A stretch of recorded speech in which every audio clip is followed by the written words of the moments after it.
So first of all, thanks for having me back, and greetings to everybody. Good afternoon, and apologies in advance because I am one of those that's going to leave very early and probably not long after this comment. So I just apologize to you and my colleagues, and I'm easily found, and if anybody wants to continue the discussion, I'm happy to do it. Specific to, I'm going to answer the question slightly differently because the short answer specific to Morgan is, my relationship to Morgan has impacted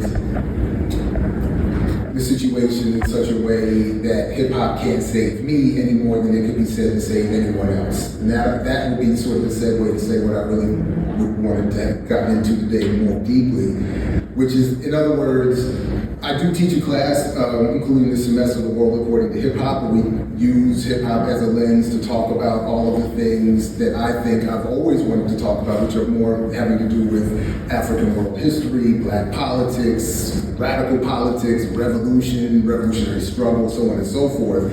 But kind of going back to the initial question, you know, one of the reasons why I always wanted to get involved with this discussion was because I felt at the time that I was aware that from the beginning, the hip hop narrative being told academically, journalistically, musically was wrong.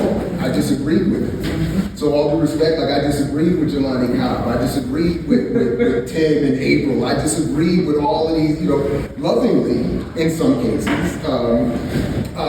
Because my point was, my generation, I'm about to be 52 next month, so I'm slightly older than hip hop is being said to be. I grew up with hip hop, I am the hip hop generation, all of that and so on and so forth. I think I am the last generation to remember that there was other black music. And to see it emerge. And I think part of the problem was that our generation sought so much to defend its existence that we lost sight of the political struggle that it was being used to replace.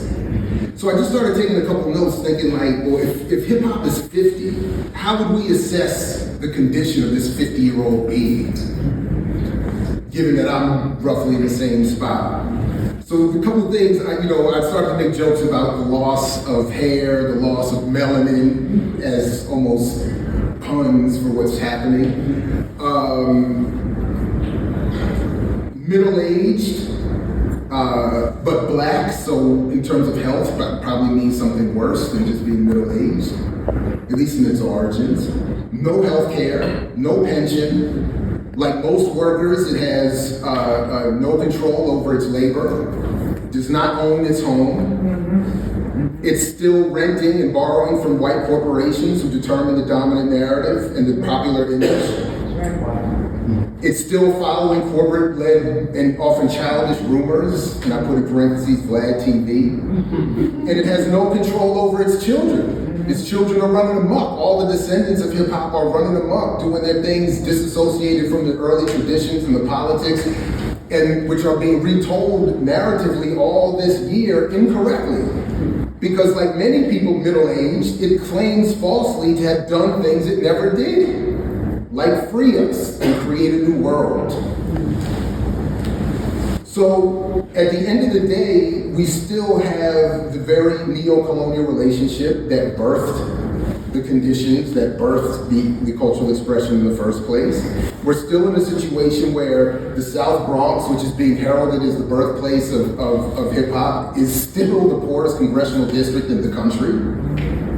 So what are we celebrating 50 years later? Black wealth by 2053 is going to be zero. So what are we celebrating? So from the beginning, that's one of the reasons why I wanted to get involved in teaching and trying to write and to try to combat, because I will say correctly, was part of a group of people who correctly predicted where we were headed. It was easy to see if understood outside of the fantasy of this cultural expression that everybody was telling us was supposed to save everybody. How could it save anybody when the people producing it have no control over the means of production, the wealth that they produce, and so on and so forth? How could we expect the ability to sing, dance, create new beats, rhyme, and do all this beautiful art and all? How would we expect that in and of itself to save us? So then we got all the labels: hip hop scholar, hip hop activist, hip hop this, hip hop that. And as an activist predating that, I was like, well, what does that mean for the rest of us? And my argument then with people like Bakari Kitwana and many other luminaries was, well, what does it mean to be a hip hop activist if it can be defined as everything from Obama-style nonprofits to people claiming the more militant wing of pan-African leftist socialist politics?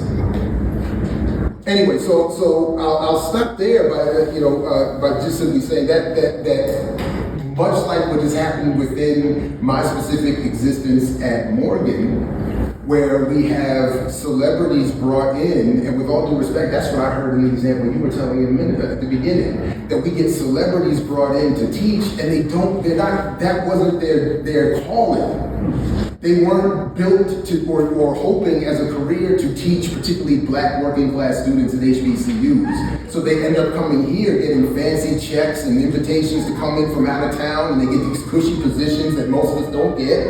And they're hostile towards their students, they're hostile towards their fellow faculty, because they're expecting from us something that we can't do because we don't have the situation they have. So